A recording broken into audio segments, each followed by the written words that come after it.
Ya Allah. Terus bagaimana hubungan dengan anak saya yang sekolah di pesantren, Pak? Ini mau nanya Muhammad sallallahu alaihi untuk wasallam.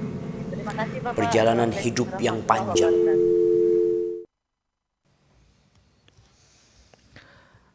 Bismillahirrahmanirrahim. Assalamualaikum warahmatullahi wabarakatuh. Alhamdulillah wassalatu wassalamu ala rasulillah wa ala alihi wa sahbihi wa man walah. Pemirsa dan juga pendengar, ahlan wa sahlan wa marhaban bikum, kembali berjumpa dalam program Live Interaktif Konsultasi Keluarga. Tentunya program ini diampu oleh guru kita Al-Ustadz Dr. Syafiq Riza Hasan Basalamah MA Hafizallah Ta'ala. Beliau merupakan salah seorang anggota dari Dewan Fatwa Perhimpunan Al-Irsyad. Dan kali ini kita live dari Studio Fatwa TV Jember dan beliau sudah bersama kita di studio. Kita sapa terlebih dahulu. Assalamualaikum Ustadz. Waalaikumsalam warahmatullahi Masya Allah, wabarakatuh. Assalamualaikum Ustaz, ahlan bikum. Alhamdulillah bi khair wa afiyah. Sehat Antum Ustaz gimana ya. kabarnya? Masya Allah, dan juga sehat Ustaz ya. Alhamdulillah. Nah, jazakallah khair Ustaz atas kehadirannya di kesempatan kali ini. Waalaikum. Nah, kita tentunya insya Allah hadir kurang lebih selama 1 jam ke depan untuk menemani kebersamaan Anda. Kita juga undang untuk Anda pemirsa dan juga pendengar yang ingin bergabung, berkonsultasi langsung bersama Ustadz, silahkan. Kita buka line telepon di 0331 544 6087. Anda juga bisa mengirimkan pertanyaan melalui website kami di www.dewanfatwa.com. Tentunya di kesempatan kali ini juga kita menyapa beberapa rekan media yang tergabung dalam Asosiasi Radio Televisi Islam Indonesia. Di antaranya selamat bergabung untuk Radio Binbas Yogyakarta, Radio Sahabat Tegal, Radio MDFM Probolinggo, Radio Hang FM Batam, Radio Amuba Pangkal Pinang, Radio Sago FM Sumatera Barat, Radio Gema FM Bontang, Radio Al-Hikmah Banyuwangi, Radio Tua FM Riau, Radio Madinah Caruban, dan juga Radio Mas FM Sragen. Kita juga informasikan dan juga ingatkan untuk Anda yang nantinya ingin bergabung dan juga bertanya secara langsung kepada Ustadz, mohon untuk terlebih dahulu mengecilkan monitor televisi atau radio Anda. Tapi sebelum kita bacakan beberapa pertanyaan yang sudah masuk ke meja redaksi, kita akan persilahkan kepada pemateri kita Ustadz Dr. Syafiq Riza Hasan Basalamah MA Hafizul Ta'ala untuk menyampaikan satu materi pembuka. Fadal Ustadz. Jazakumullah khairan. Alhamdulillahi Rabbil Alamin. Wabihi nasta'in ala umuri dunya wad din. Segala puji bagi Allah Jalla Jalaluh Rabbul Alamin, yang dengannya dan kepadanya kita meminta pertolongan dalam menghadapi urusan dunia kita, keluarga kita, masyarakat kita, bangsa dan negara kita, dan juga dalam urusan agama yang tanpa bantuan Allah kita tidak akan dapat melewati ujian-ujian dan cobaan-cobaan yang ada. Salawat dan salam semoga senantiasa tercurahkan untuk manusia terindah yang pernah menginjakkan kakinya di muka bumi ini, Nabi kita Muhammad alaihi salatu wassalam. Semoga salat itu bersambung untuk keluarga beliau, untuk istri-istri beliau, untuk putra-putri beliau, dan untuk seluruh sahabat Nabi, dan semoga Allah meridai kita bersama mereka. Amma ba'd, ahibati fillah. Tatkala seorang membina rumah tangga, semuanya berharap rumah tangganya itu sakinah, penuh dengan kedamaian, mawaddah, berbalut cinta, warahmah, berbungkus kasih sayang. Tapi terkadang cinta tak kunjung datang. Kedamaian juga tidak membalut kehidupan mereka. Kadangkala tersisa kasih sayang, hanya kasihan saja. Ahibati fillah, bagaimana cara kita mengembalikan masa-masa indah dan menyenangkan di dalam rumah tangga kita, yang sebentar lagi kita akan mendengar banyak problematika dalam rumah tangga. Umar bin Khattab radhiyallahu taala anhu meriwayatkan sebuah hadis bahwa Nabi alaihi salatu wasallam ditanya, ayyul a'mali afdal? Amalan apakah yang paling mulia? Qala, apa kata Nabi alaihi salatu wasallam? Idkhaluka surur ala mu'min. Engkau mentransfer kegembiraan ke dalam hati orang beriman. Terkadang kita nih pandai membahagiakan orang lain. Kita pintar membuat kawan-kawan kita di kantor gembira dengan kita. Tapi sebagian kita tidak pandai mentransfer kegembiraan untuk keluarganya, untuk istri-istrinya dan anak-anak. Rasul sallallahu alaihi wasallam bersabda dalam hadis yang lain, tabassumuka fi wajhi akhika sadaqah. Senyummu untuk saudaramu sedekah. Apalagi buat istrinya. Apalagi istri untuk suaminya. Ini termasuk amalan yang paling afdol yang terkadang dilupakan. Sehingga banyak rumah tangga yang kering kerontang. Seakan kemarau panjang telah tiba. Membuat bunga-bunga layu. Benih-benih mati. Padahal mereka mampu untuk menyiraminya.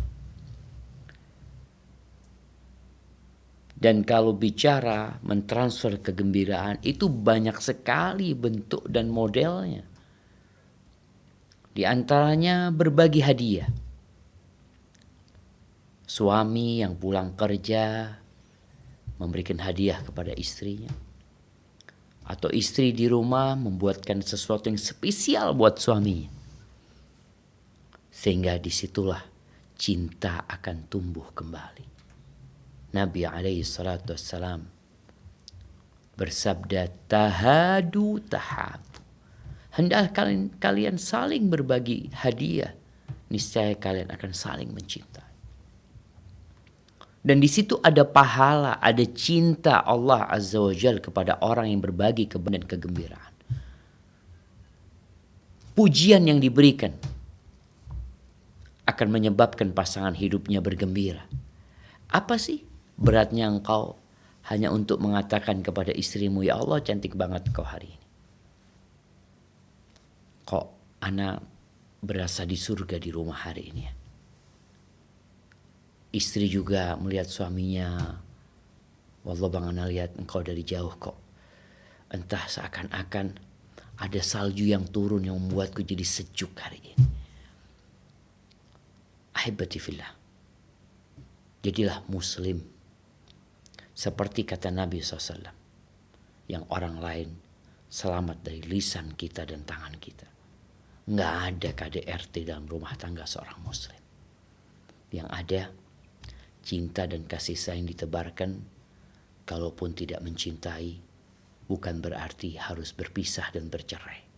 Kita diperintahkan untuk melihat kepada pasangan, kepada kelebihan pasangan hidup kita, sehingga kita bisa mempertahankan rumah tangga hingga ajal menjemput kita. Barakallahu fiik, mungkin itu sebagai mukaddimah dari ana. Ana kembalikan ke pembawa acara kita. Masya Allah, jazakallah khair Ustaz. Ustaz. Satu penyemangat untuk kita di kesempatan kali ini utamanya sudah berumah tangga nih Ustaz ya. Semoga merayunya ditujukan kepada orang yang tepat Ustaz. Pasangan Masya sendiri Ustaz ya. Masya Allah. Jangan istrinya orang gitu. Masya Allah, subhanallah. Tapi memang yang antum sebutkan tuh terjadi. Banyak kejadian Ustaz ya. Sebagian orang itu pandai merayu istrinya orang. Na'udzubillah. Tidak pandai merayu istri sendiri. Sebagian perempuan itu juga pandai berkata manis buat suaminya orang, tapi buat suami sendiri nggak bisa. Na'udzubillah. Apa masalahnya? Setan mungkin yang menggodain mereka. Memang setan itu membuat yang buruk jadi baik, Ustaz. indah gitu loh. Yang indah jadi buruk. Jadi istri sendiri nggak baik, istrinya orang jadi baik. Na'udzubillah min dzalik. Taib, Ustaz. Kita sudah ada beberapa penanya Ustaz yang bergabung di kesempatan kali ini. Sambil kita menantikan untuk pemirsa dan juga pendengar yang ingin bertanya secara langsung dalam program live interaktif konsultasi keluarga. Silakan ya di 033154460087. Ustaz, yang pertama dari Saudara Hari Rudianto di Sidoarjo. Bismillah Ustadz, izin bertanya, apabila ada seorang istri yang ketahuan selingkuh dekat dengan laki-laki lain dan sudah terselesaikan, istri bertaubat dan kembali kepada suaminya. Namun ketika ketahuan, saat itu suami marah dan sempat melontarkan pernyataan kepada istri agar ikut sana dengan selingkuhannya. Apakah itu sudah jatuh talak Ustadz? Jazakallah. Nah, Masya Allah. Barakallahu fiik. Ya ahibati fillah. Ana lihat ada dua permasalahan di sini. Yang disebutkan tadi, istri ketahuan selingkuh. Coba dicari tahu apa penyebabnya. Kadangkala karena pekerjaan.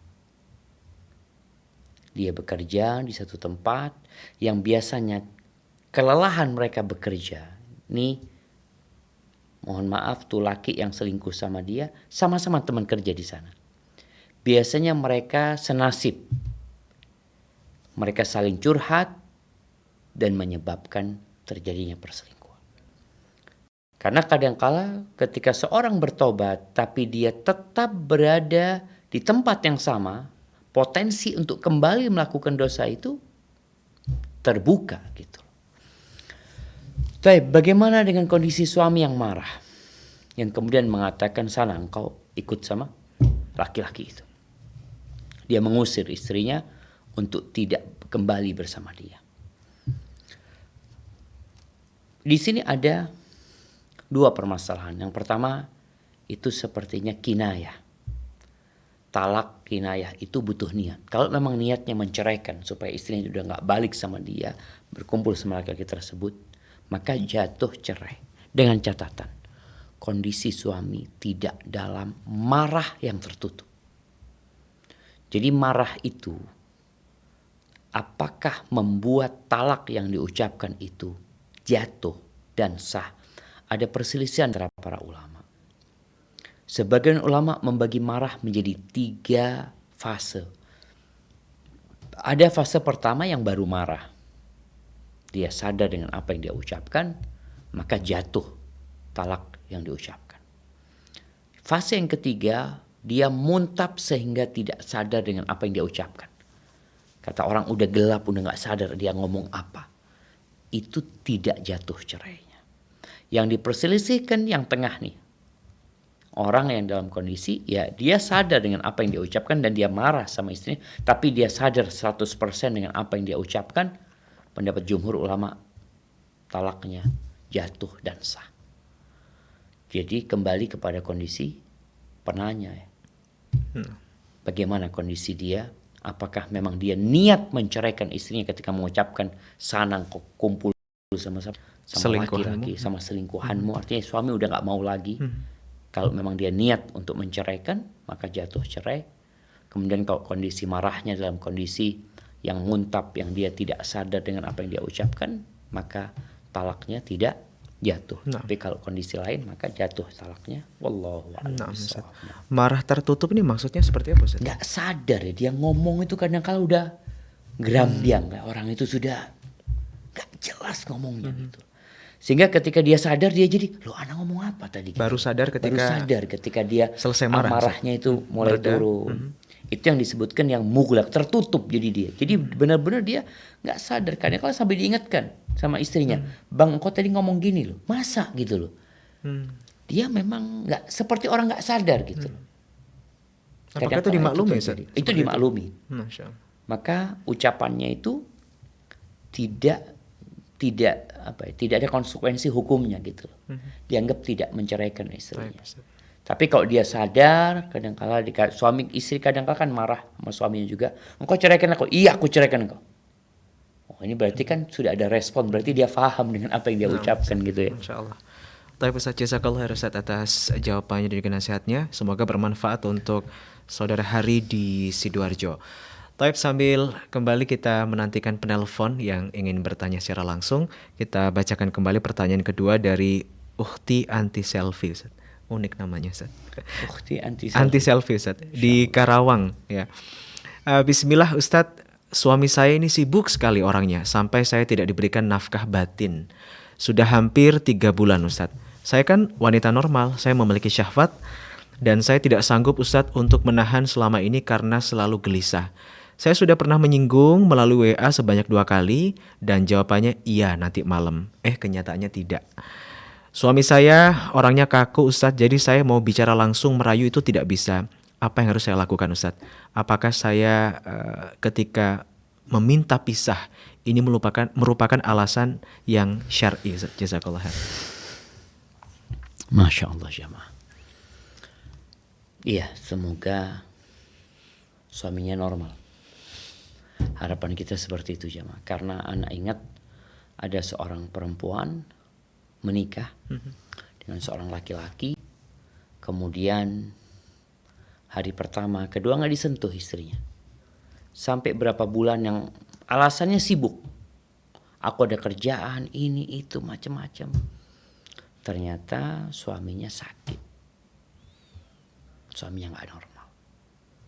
Akhirnya dia gugat cerai. Baik, sekarang dilihat. Kalau kondisi suaminya normal dan benar dia sibuk seperti yang diceritakan oleh istri. Berarti kan masalah bagaimana membagi waktu sebenarnya. Dan terus terang seorang pria yang normal ketika dia sedang sibuk dengan pekerjaannya, kadangkala urusan ranjang itu nggak terpikirkan sama dia. Pulang kerja udah capek. Yang dia inginkan adalah istirahat. Apa sikap istri? Maka bagaimana istri mengkondisikan suaminya? Bukan ngomong minta nanti malam, enggak. Dia mengkondisikan rumahnya. Dia pijet suaminya, dia sambut suaminya, dia bikinkan jamu suaminya umpamanya. Minuman-minuman yang dapat membangkitkan hasratnya. Jadi ada sesuatu yang dilakukan oleh istri. Jadi kalau sekedar istri nunggu, ternyata malam gak jadi lagi Ustaz. Dia capek, dia lelah. Kalau memang benar dia sedang lelah, maka istri yang mengkondisikan. Ahibati fillah. Allah Azza wa Jalla mengatakan wa ta'awanu 'alal birri wat taqwa. Perlu saling tolong menolong dalam kebaikan dan ketakwaan. Sekarang suaminya bekerja dan kalau dipikir-pikir suami bekerja juga buat siapa? Buat istrinya. Hanya saja ada orang yang terlalu ambisi, menforsir tenaga dan waktunya, lupa dengan kewajiban dia kepada istrinya. Maka istri perlu mengkondisikan. Jadi jangan berpikir untuk gugat cerai dulu. Jangan. Tapi dia berusaha semaksimal mungkin membuat suaminya ya memenuhi hajat dia. Ada banyak kalau kita bicara vitamin-vitamin atau jamu-jamu ya yang menyebabkan orang itu yang awalnya ngantuk, capek, lelah, kemudian dia berhasrat kembali. Maka tugas istri bagaimana melakukan hal itu. Yang kedua, kalau itu sudah dilakukan, tapi ternyata belum berhasil Ustaz, perlu adanya mediasi. Jadi di masa Umar bin Khattab radhiyallahu taala anhu, itu ada perempuan yang seperti ini nih, datang laporan ke Umar bin Khattab, tapi dulu bukan karena kerja suaminya, tapi karena ibadah. Perempuan ini mengadukan, ya Amirul Mukminin, suamiku ini Masya Allah orangnya. Dia puasa di siang hari, dia sholat di malam hari, dia benar-benar. Umar Masya Allah mengatakan, Allah nikmat zauj, suami adalah suami yang baik. Di situ ada orang lain. Ada sahabat Umar yang mendengarkan hal itu. Ketika perempuan itu pergi, dia mengatakan, ya Amirul Mukminin, innaha tashtaki zawjaha atau tashku zawjaha. Dia itu sedang mengadukan suaminya. Tuh, kok bisa suaminya nggak nyentuh dia gitu. Tidak memberikan nafkah batin, enggak, suaminya sibuk dengan ibadah. Akhirnya dipanggil lagi sama Umar bin Khattab. Di sini kadang-kala perlu adanya mediasi. Ada laki-laki yang terlalu sibuk bekerja. Memang perlu ada mediasi yang menjelaskan kepada suami bahwasanya engkau nggak apa-apa bekerja. Engkau mungkin niatnya membahagiakan istri untuk punya rumah ini dan itu. Tapi perlu diingatkan ada hak istri yang perlu dipenuhin. Umar bin Khattab radhiyallahu anhu cerita juga karena dia khalifah yang cukup panjang memerintah. Dia pernah jalan di malam hari. Dia mendengar suara senandung dari sebuah rumah. Seorang perempuan yang mengatakan, tatawala hadzal lail waswadda janibu wa araqani an la khalila ula'ibu falawla Allahu anni uraqibu la hurrika min hadzas sariri jawanibu. Kata dia, Allah, malam ini panjang banget ya, aku gak bisa tidur malam ini. Karena gak ada kawan yang bisa aku bermain dengannya. Kalau bukan karena takut sama Allah yang senantiasa aku diawasi olehnya, ranjang ini akan bergerak ujung-ujungnya. Umar, bingung Umar. Siapa perempuan ini? Mana suaminya? Oh, ternyata suaminya sedang berangkat perang. Akhirnya Umar konsultasi kepada Hafsah. Berapa lama sih perempuan itu tahan ditinggal suaminya? 4 bulan atau 6 bulan. Akhirnya Umar membuat keputusan pasukan perang itu bershift, ada shiftnya. 4 bulan atau 6 bulan mereka balik. Jadi gak boleh lama-lama di sana. Kenapa? Karena ada hak buat istri gitu loh. Jangan hanya berpikir berjihad, berperang jalan Allah, tapi lupa dengan kewajiban-kewajiban dia. Maka mungkin itu yang perlu dilakukan, adanya mediasi agar suami ini faham. Sehingga dia ada waktu tertentu. Gimana ceritanya Umar bin Khattab radhiyallahu anhu itu tentang tadi yang perempuan yang mengadukan suaminya. Akhirnya perempuan ini dikasih jatah tiap 4 malam 1 kali. Jadi 3 malam dia fokus ibadah, 1 malam fokus sama istrinya. Karena laki-laki itu boleh nikah 4 gitu loh. Jadi paling enggak dia ambil jatah 3 istri itu buat ibadah, yang 1 malam buat istrinya. Nah, ini 3 bulan ya. 3 bulan itu kan. Berarti seharusnya tiap 3 malam tuh dia datang. Masya Allah. Semoga bermanfaat. Sekali lagi jazakallah khairan Ustaz atas jawabannya untuk Ukhti Anti Selfie di Karawang. Tapi Ustaz, sudah ada penanya di jalur telepon, kita sapa terlebih dahulu. Assalamualaikum Fatwa TV. Assalamualaikum Ustaz. Waalaikumsalam warahmatullahi. Dari Abu Rafif di Bukit Tinggi. Silakan Abu Rafif. Ustaz, mau nanya ini Ustaz, pernah dengar kajian Ustaz, orang tua yang udah meninggal atau bapak itu kalau di surga nanti misalnya masuk surga Ustaz, dia bisa naik derajatnya karena istighfar dari anaknya. Nah yang mau saya tanya itu gini Ustaz, apakah cucu beristighfar untuk kakeknya, apakah kakeknya juga bisa naik derajatnya gitu Ustaz? Masya Allah. Kayak anak-anak yang beristighfar ke bapaknya gitu Ustaz. Masya Allah. Ini cucunya gitu kan. Nah yang mau saya tanya lagi Ustaz, istighfar itu kayak gimana ya Ustaz? Istighfar kayak biasa aja yang kita niatin buat kakek kita atau ada bacaan lain gitu Ustaz? Lafaznya seperti itu Pak ya? Iya lafaznya ya. Baik, benar. Baik. Masya Allah. Lagi Ustaz, bolehkah anak perempuan mandikan jenazah bapaknya Ustaz? Nah gitu. Atau kebalikannya, yang laki-laki mandiin ibunya gitu. Subhanallah. Siap. Jadi kalau seandainya udah selesai dimandiin tuh kadang-kadang kan ada anak yang terlambat datang itu Ustaz. Jadi dia cuma cium kening papanya gitu Ustaz, atau ibunya gitu. Apakah boleh gitu Ustaz? Masya Allah. Saja Ustaz. Assalamualaikum warahmatullahi wabarakatuh. Waalaikumsalam warahmatullahi wabarakatuh. Masya Allah. Baik, ada berapa pertanyaan? Ada 3 pertanyaan. Ada 3 pertanyaan. Tapi yang pertama berkaitan dengan istighfar cucu buat kakeknya. Ahibati fillah. siapapun sebenarnya boleh memohonkan ampun buat orang lain. Bukan khusus anak. Buktinya ketika kita sholat jenazah, kita bukan keluarganya, kita orang lain. Kadang-kala kita nggak kenal sama yang mati. Apalagi kalau lagi umroh ya. Tahu-tahu udah sholat jenazah. Yang mati siapa? Wallahu alam, nggak tahu kita yang mati siapa. Tapi dalam sholat itu kita berkata, Allahumma gfir lahu warhamhu wa'afihi wa'fu anhu. Kita doakan nih orangnya. Itu pun jika dikabulkan sama Allah Azza wa Jalla dan Allah Maha mengabulkan doa hambanya, akan bermanfaat buat orang yang meninggal dunia. Kalau bicara anak ini nggak putus doanya. Dia terus memohonkan ampun buat orang tuanya. Cucu, kalau cucu itu terus memohonkan ampun buat kakeknya, insya Allah istighfar itu pun akan mengangkat derajat kakeknya.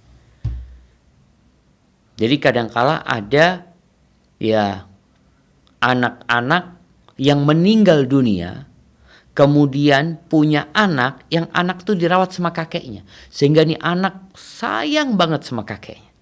Lalu sama bapaknya mungkin gak terlalu ingat dia karena dia tinggal mati ketika kecil. Dia lebih ingat sama kakeknya sehingga dia doakan bapak sama kakeknya. Insya Allah itu pun akan bermanfaat buat kakeknya dan buat bapaknya. Adapun kalau bicara lafalnya bagaimana memohonkan ampun buat orang tuanya atau kakeknya. Ya dia sebutkan. Dia bisa jadi mengatakan Rabbighfirli wali walidayya, itu buat kedua orang tuanya. Atau dia berdoa umpamanya mengatakan Allahumma gfir lahu, Allahumma gfir li jaddi, Allah mohonkan ampun buat kakekku ya Allah dan buat nenekku. Waghfir lahuma warhamhuma. Atau lafalnya istighfar. Astaghfirullah li abi wa ummi. Yang maknanya aku memohonkan ampun untuk ayah dan bundaku. Astaghfirullah li jaddi wa jaddati. Maka dia tinggal sebutkan istighfar dia buat siapa. Bukan dia mengatakan astagfirullah, astagfirullah, astagfirullah, astagfirullah. Kemudian dia niatkan buat orang tua. Enggak, tapi dia sebutkan ya Allah, aku mohon ampun buat fulan. Buat kakek, buat nenekku. Maka insya Allah itu sudah cukup sebagai bentuk memohonkan ampun buat kakek dan neneknya atau buat kakeknya. Adapun pertanyaan yang terakhir berkaitan dengan memandikan jenazah. Jamaah rahimakumullah. Jadi yang boleh memandikan jenazah lawan jenis itu hanya suami istri. Hukum asalnya perempuan dimandikan oleh perempuan, laki-laki dipandikan oleh laki-laki. Yang boleh beda jenis adalah suami istri. Karena memang dalam hidup mereka boleh saling mandi dan memandikan. Tapi bapak sama anak gak boleh. Ketika hidup gak boleh. Bagaimana dengan mati? Gak boleh bapak mandi sama anaknya yang perempuan, yang gadis umpamanya. Gak boleh. Anak gadis mandi sama bapaknya. Atau anak bujang mandi sama ibunya. Gak boleh dalam agama kita. Ketika hidup. Ketika mati pun gak boleh anak laki-laki memandikan ibunya. Jadi sampai para ulama membahas gimana kalau ada seorang perempuan. Gak ada perempuan pada waktu itu. Nemu jenazah perempuan, ini orang laki semuanya. Sampai sebagian mengatakan gak dimandikan, ditayamumi dia. Kemudian dikuburkan. Demi menjaga kehormatan perempuan. Begitu pula kalau perempuan tahu-tahu dapat jenazah orang laki meninggal dunia. Dan di kampung itu semuanya perempuan. Gimana? Ya ditayamumi kemudian dikuburkan dia. Karena mereka gak bisa memandikan dengan membuka pakaiannya ini dan itu. Jadi seperti itu. Yang boleh memandikan lawan jenis itu hanya suami istri. Barakallahu fiik.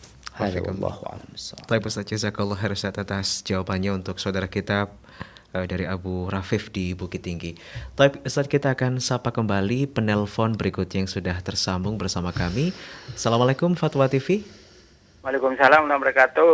Dari Pak Ahmad di Kalimantan Timur. Betul, Pak. Baik, silakan Pak Ahmad. Assalamualaikum warahmatullahi wabarakatuh, Pak Ustadz. Waalaikumsalam warahmatullahi wabarakatuh. Ahlan wa sahlan. Kaif haluk, Pak Ustadz? Alhamdulillah bi khairin wa afiyah. Pak Ahmad ini dari Kaltim di mana nih? Altim di daerah Samarinda, Pak. Samarinda. Samarinda, Masya Allah. Sama rendah ya. Ya. Ini Pak Ustadz, ini ada 2 pertanyaan, Pak Ustadz. Halo, Pak Ustadz. Nah, Iya, tafadhal. baik, silakan Pak. Nah, ada 2 pertanyaan, Pak Ustadz. Pertama, kenapa orang berumah tangga itu tidak seperti di awal-awal rumah tangga, begitu semangatnya luar biasa, Pak Ustadz. Semangat apanya nih? Non? Semangat apanya? Ya, semangat untuk semangat untuk mendapatkan ya kebahagiaan lah, begitu, Pak Ustadz. Siap. Nah. Terus pertanyaan kedua, adakah di dunia ini, Pak, yang lebih mempengaruhi manusia selain harta, wanita, dan tahta, Pak Ustadz? Nah. Abidot ya, Pak Ustadz, 2 pertanyaan. Terima kasih. Masya Allah. Barakallahu Penyertas fikum. ilmunya, Pak Ustadz. Terima kasih banyak. Nah, Masya Allah. Masya Pak Allah. Ahmad. Kan beliau menyimpulkan semakin bertambah pernikahan semakin tidak bahagia gitu Ustaz mungkin. Jadi mungkin kita di kayak bunga yang mulai layu ya, seperti itu. Jadi pada waktu awal nikah tuh semangat untuk membentuk kebahagiaan, manggil istrinya sayang, cinta ya. Kemudian kalau berangkat kerja, Masya Allah, Pamit, istri Ustaz, ya. pamit, diantar sama istri. Disiapkan gitu. sarapan, Ustaz. Siapan, Masya Allah. Tapi tambah lama suami pergi, Dek berangkat ya. Ya, udah berangkat udah aja gitu kan. Jadi memang dengan berjalannya waktu tuh kadangkala terjadi perubahan sikap. Bisa jadi karena kesibukan. Biasanya kan dengan berjalan waktu istri punya anak. Dia nggak lagi mikirin suaminya terus gitu loh. Dia punya anak, anaknya tambah lagi, terus tambah lagi. Yang satu udah mulai masuk sekolah. Jadi kadang-kadang suami mau berangkat kerja itu, yang ini lagi mandiin, yang ini lagi masak ini. Akhirnya suami, aduh sudahlah anak sarapan di kantor kadang-kadang. Makanya kadang-kadang kita ngeliat sebagian teman-teman di STD itu sarapannya di kantor tuh. Mungkin dulu waktu kemanten baru nggak ada sarapan di kantor gitu loh. Selalu di rumah. Selalu di rumah gitu loh. Sebenarnya itu hal yang wajar ya Pak Ahmad ya. Tapi bukan berarti kita membiarkan yang seperti itu. Ada orang-orang yang berumah tangga lalu terjebak dalam rutinitas. Maka seharusnya mereka berusaha mengembalikan semangat tadi. Bagaimana Rasul Shallallahu Alaihi Wasallam mandi bersama istrinya. Jadi dulu kalau kemanten baru, Masya Allah, mandi bareng istri. Setelah 5 tahun, antri mandinya. Gantian, siapa dulu? Aduh, engkau dulu lah mandi. Jadi udah nggak ada lagi semangat seperti dahulu. Maka itu perlu dihidupkan. Bagaimana Rasul Shallallahu Alaihi Wasallamnya dalam kondisi beliau sudah di atas 50 tahun umurnya beliau. Pernah dalam satu peperangan, Nabi SAW mengatakan kepada pasukan perang itu, taqaddamu. Kalian maju semua. Mereka maju. Nabi ngapain? Nabi lomba lari sama Aisyah. Masya Allah. Jadi ada hal-hal yang perlu dihidupkan kembali gitu loh. Seperti saling suap menyuapi makanan. Ya itu kan pengantin dulu habis gitu nggak makan sendiri-sendiri. Apalagi kalau mejanya besar ya. Sana istrinya, sini suami, sini anak-anak gitu kan. Ya udah makan sendiri-sendiri. Ya. Jadi perlu adanya usaha untuk mengembalikan cinta dan kasih sayang itu dengan cara ya berinovasi untuk melakukan tindakan-tindakan yang membuat indah. Seperti ketika di tempat kerja WA istri, aku kok kangen bangetnya sama kamu hari ini. Oh, ini bertahun-tahun gak pernah ngomong kayak gitu loh. Jadi itu biasanya akan membuat cinta itu hidup kembali. Kemudian seorang istri pun, jangan karena kesibukan dia dengan anak-anak, dia melupakan suaminya. Ada perempuan yang terus terang, kalau di rumah itu gak menarik. Ini cerita suami-suami gak menarik, dia ngelihat istrinya, ya Allah, kayak buntelan, buntelan kain daster gitu ya. Jadi itu terus yang dipakai. Ini siapa ini, kata dia. Padahal suaminya membelikan hadiah. Nah ini juga penting. Suami beli hadiah, baju-baju yang indah, yang nyaman gitu loh. Memang kadang-kala sebelum adanya anak, istri tuh bebas pakai baju yang menarik ya, yang mungkin seksi lah bahasanya. Tapi ketika punya anak, udah nggak bisa lagi kayak gitu. Tapi dia tetap pakai baju yang rapi, pakai baju yang nyaman dilihat, yang membuat suaminya jadi berbahagia. Tadi di awal kita sebutkan bahwasanya di antara amalan yang paling mulia adalah berbagi kegembiraan. Dan Nabi SAW ketika beliau ditanya tentang perempuan yang paling baik, subhanallah, perempuan itu punya satu kemampuan yang membuat suaminya gembira. Kata Nabi SAW, idza nadharta ilaiha sarratka. Kalau engkau memandang kepada dia, dia menyenangkan hatimu. Jadi perempuan harus ada usaha. Ya terkadang perempuan karena sudah laku istilahnya, udah wis payu gitu ya. Sudah laku, kalau dulu kan masih perawatan, dulu itu jaga makan, jaga ini itu, olahraga. Setelah punya suami udah enggak lagi sudah. Sampai ada yang cerita awal nikah sama istri anak Ustaz beratnya 48 Ustaz. Sekarang 84 Ustaz. Dibalik dia ngomong Allahu Akbar. Ini bininya siapa ini? Padahal istri dia gitu. Jadi ada perubahan yang sangat signifikan yang membuat tadi akhirnya rumah tangga itu jadi tinggal rutinitas. Ya udahlah, engkau suamiku, engkau istriku, seperti itu aja. Jadi perlu adanya inovasi baru. Termasuk nostalgia juga mungkin nostalgia, mengenang masa-masa awal pernikahan. Yuk berangkat yuk, kita kayaknya nginep di mana gitu loh. Jalan-jalan kita nginep di mana. Jadi untuk istri kan juga capek ya, rutin di rumah pagi masak jenuh, ini itu jenuh. Nah, sekali-kali suami ini yang perlu ada usaha. Yuk kita keluar umpamanya. Seperti itu. Itu pertanyaan yang pertama. Sambil doa Pak Ahmad. Kita ini perlu doa. Memohon kepada Allah Azza wa Jalla agar menjadikan rumah tangga kita ini ya menjadi sakinah, mawaddah dan rahmah.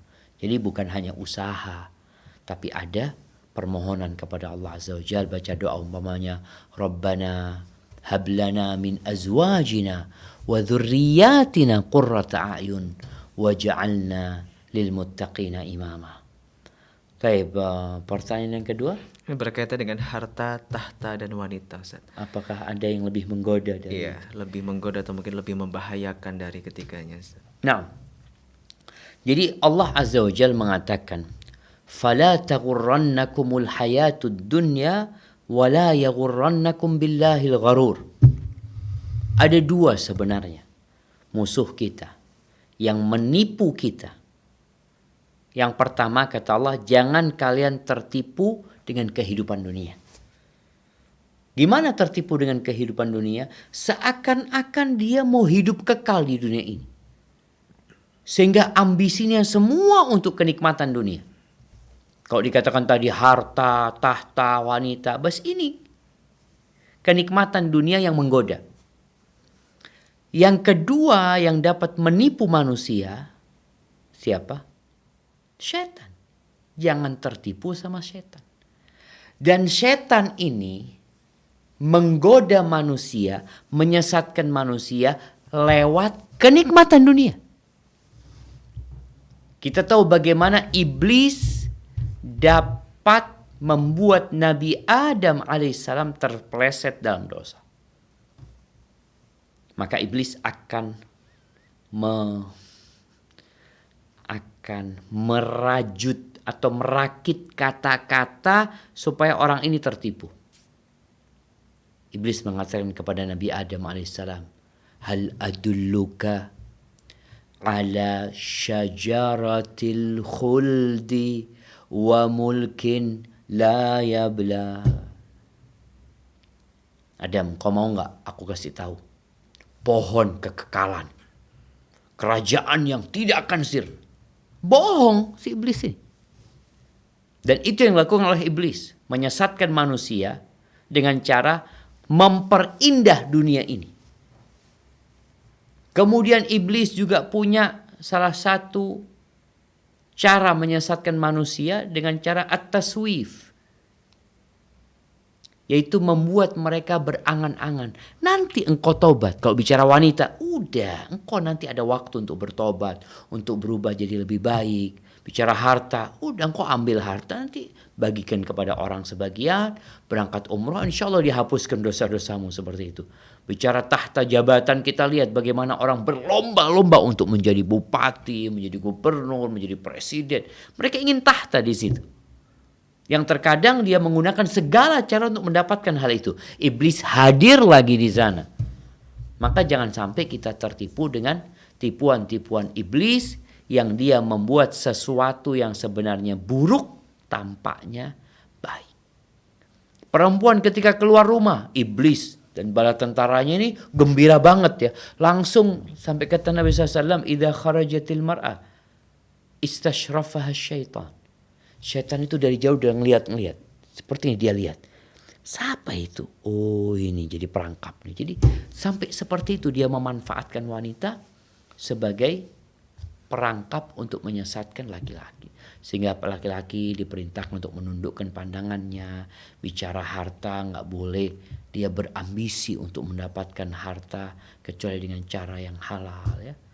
Hadza wallahu a'lam bissawab. Baik Ustaz, Masya Allah, jazakallah khair Ustaz atas jawabannya untuk Bapak Ahmad di Kalimantan Timur, semoga bermanfaat.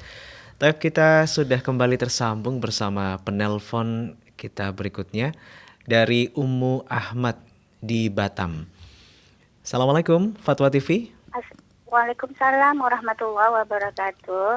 Assalamualaikum Ustaz. Waalaikumsalam warahmatullahi wabarakatuh. Barakallahu fiik. Naam, tafadhali. Barakallah.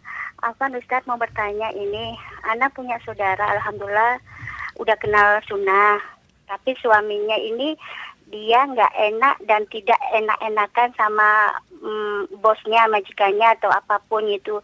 Ada acara seperti 7 hari, 3 hari, 4 hari, 7 hari gitu kan.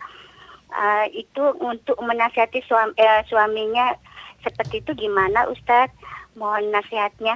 Boleh dua ini Ustaz supaya anak lebih tenang ini yang duanya. Baik Ibu, silakan yang kedua. Anak punya baru laku rumah untuk menghilangkan riba dan untuk menghilangkan semua hutang-hutang ini supaya kami tenang. Dan yang anak tanyakan di sini, kalau udah jual beli tidak boleh seharusnya tidak boleh menawar lagi gitu kan. Tapi orang pembeli ini memang penipu gitu, dia ada rencana di belakang gitu kan. Dia minta 30 jutanya itu nanti diangsur. Ternyata qadarullah berapa hari ternyata minta penawaran 20 juta gitu kan, tidak membayarnya lagi gitu. Tapi suami terpaksa mencoret materai di atas hutang piutang itu, terpaksa karena kondisi karena satu karena paksaan, dua karena didesak gitu kan. Tapi terpaksa, itulah tanda tangan itu suami tidak ridho Ustaz. Apa itu masih ada sangkutan hutang itu yang pembeli Ustaz. Mohon nasihatnya Syukran jazakallahu khairan Ustaz. Assalamualaikum warahmatullahi wabarakatuh. Waalaikumsalam warahmatullahi wabarakatuh. Ummu Ahmad di Batam. Fadhal Ustaz. Naam. Jamaah rahimakumullah, pemirsa Fatwa TV dan pendengar radio sunnah yang ada, berkaitan dengan bagaimana kita menasehati suami ya. Tadi yang hidup di lingkungan yang belum sunnah. Dia punya bos, dia punya atasan, masih melakukan ritual-ritual yang tidak sesuai dengan sunnah dan tidak diajarkan oleh Nabi SAW.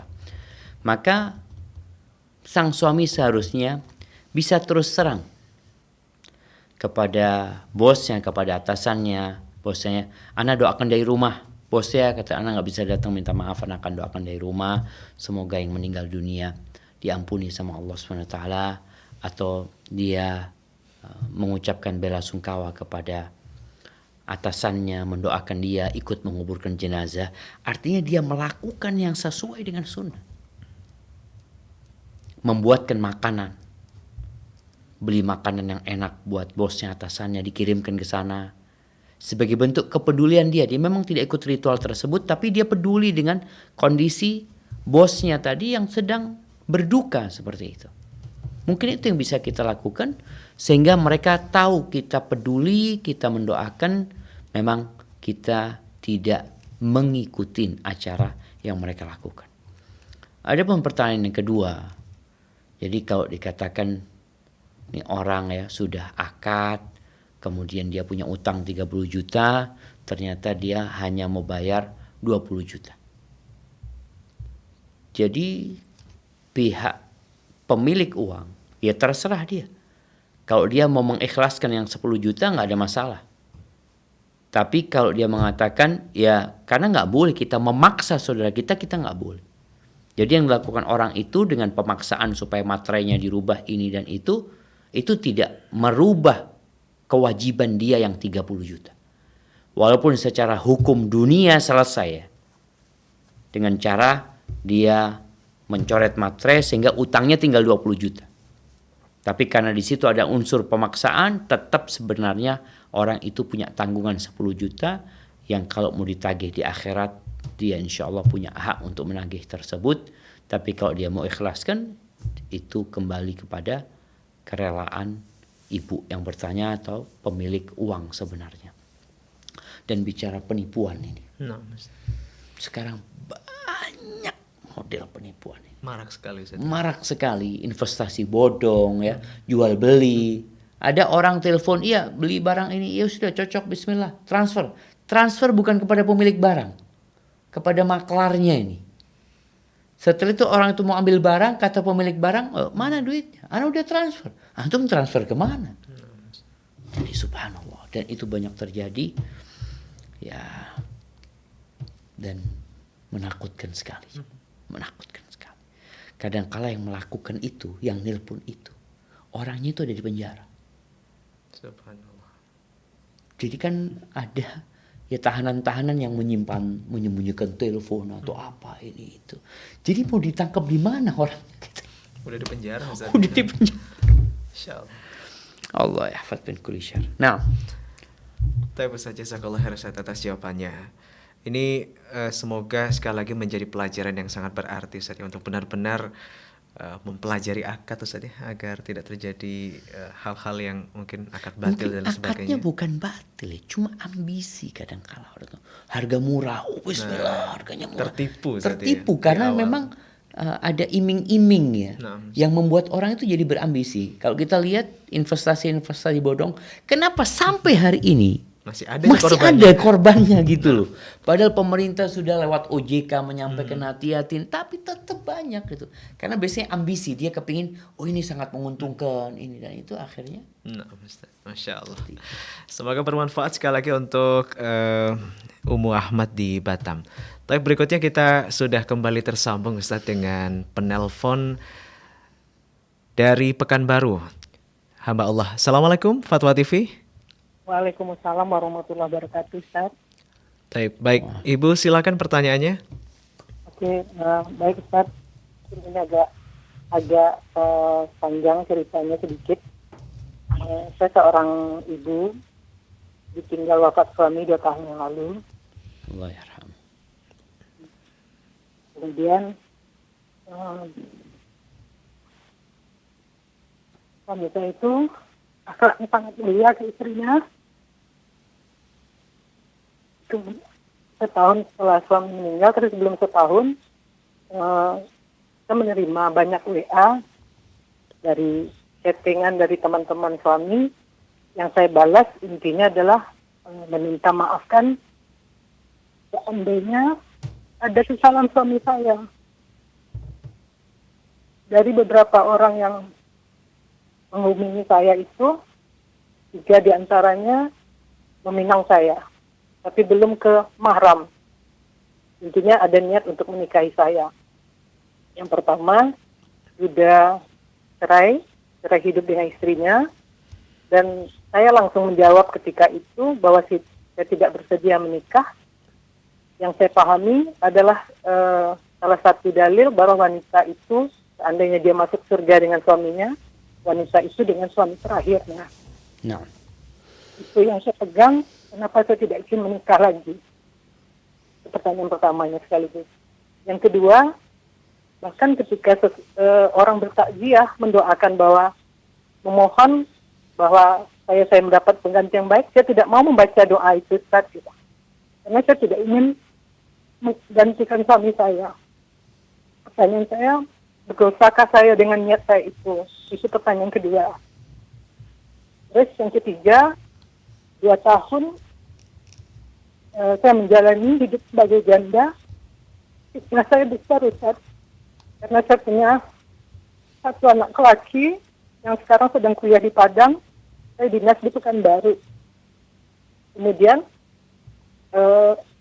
salah satu teman suami saya itu berniat membantu saya untuk pindah ke Padang, sehingga saya berkomunikasi dengan beliau.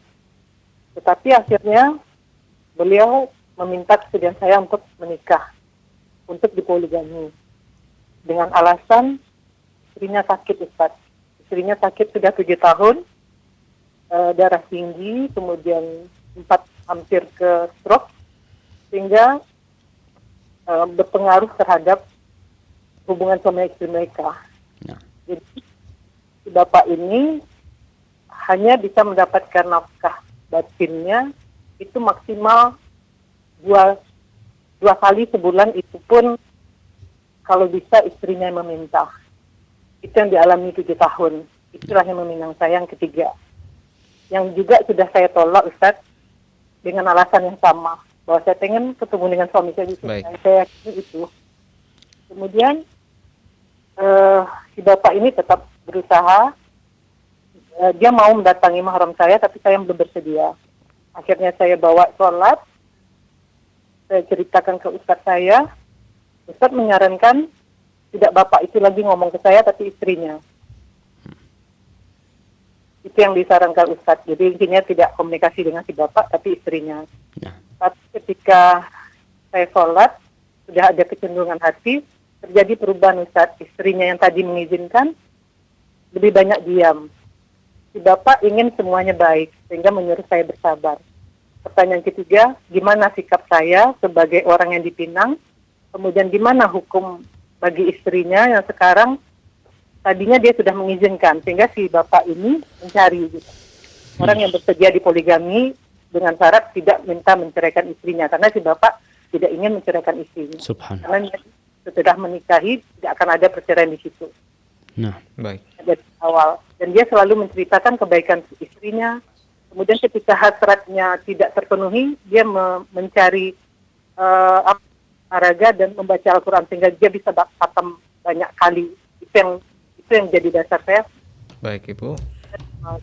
Itu jawabannya, Ustaz. Siap. Jadi bagaimana sikap istrinya, sikap saya, dan sikap si bapak ini sendiri. Karena sekarang si bapak ini agak bingung mengambil keputusan, bukan karena apa-apa, tapi dia pengen semua cara baik dia direstui, sehingga bisa terjadi poligami yang seperti syariat ajarkan. Itu loh, Ustaz. Nah. Baik, Ibu. Terima kasih, Ibu. Jazakallah khair. Nah, mungkin pertanyaan pertama dan kedua ini bisa dirangkum, Ustaz, ya, karena intinya sama.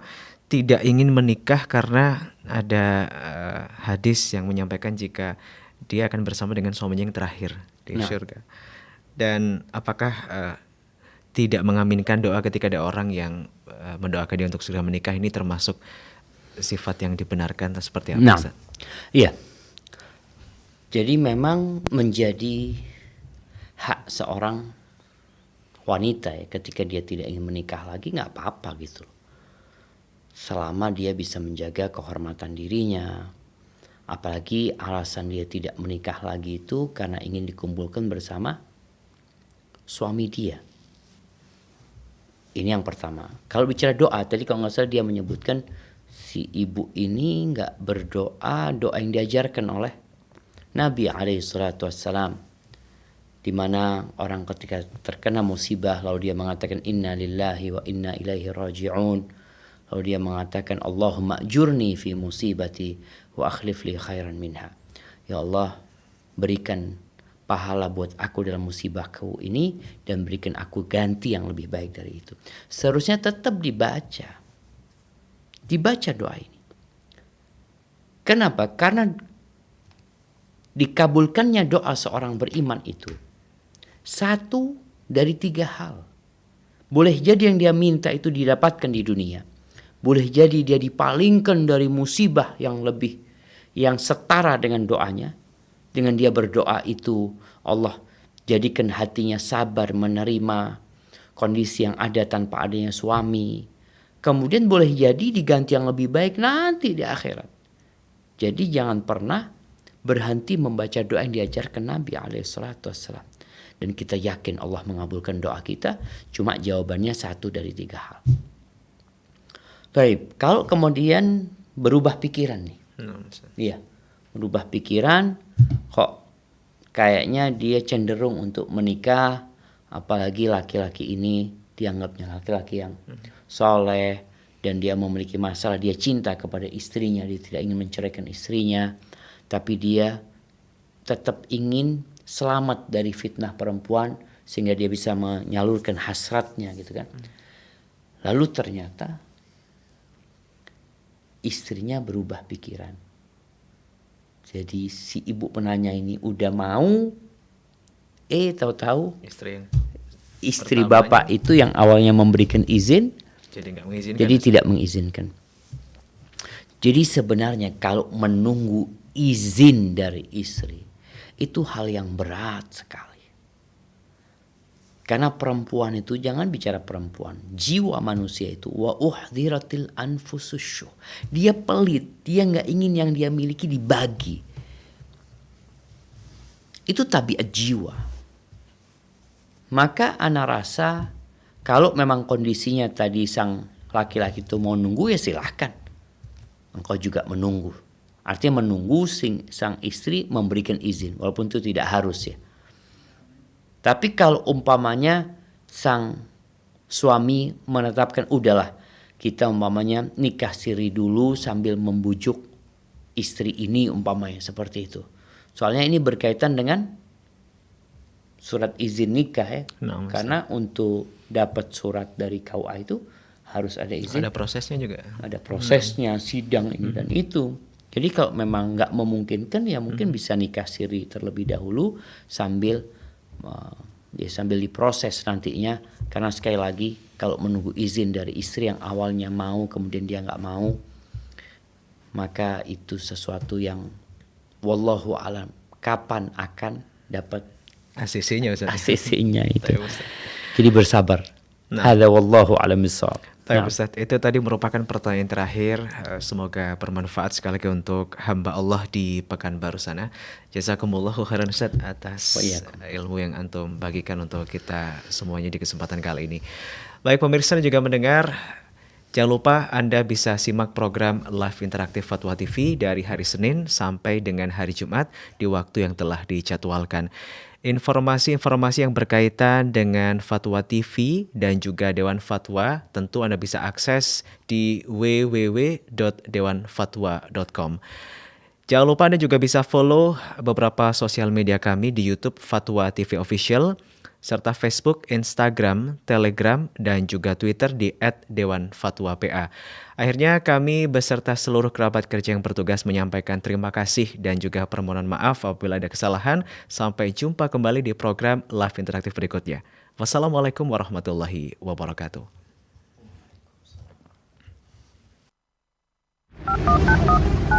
Ya Allah. Terus bagaimana hubungan dengan anak saya yang sekolah di pesantren? Ini mau nanya. Muhammad sallallahu alaihi wasallam. Terima kasih Bapak. Perjalanan hidup yang panjang